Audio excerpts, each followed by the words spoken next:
In this video, I will show you how you can pay public holiday in Xero accounting software. Now first step is verify your holiday settings. So there are mainly two settings. First is automatic addition of the public holidays. So Xero automatically adds fixed public holidays up to 2 years in advance. Some holidays without set official dates are added once confirmed. The second thing you need to confirm is assign holiday groups. Ensure employees are assigned to the correct holiday groups to reflect applicable public holidays. This ensures accurate pay calculation during the pay runs. The next step is process the pay for the public holiday. So you need to access the pay run, navigate to the payroll menu from the navigation menu, and then click on pay employees. Now from the list of these parents, you have to choose the parent that includes the public holiday. Just select the appropriate parent from this history.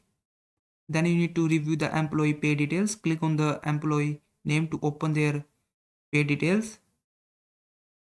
Xero automatically adjusts pay slip when a public holidays fall within a pay period or during a period of a leave.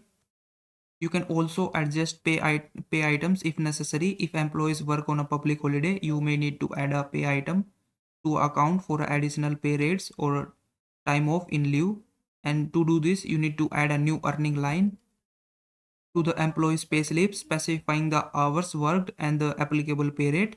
Then once you have done these things, you need to simply finalizing the pay run, review all the pay details for accuracy, and once confirmed, finalize the pay run by clicking on this post pay run option to process payment and generate pay slips.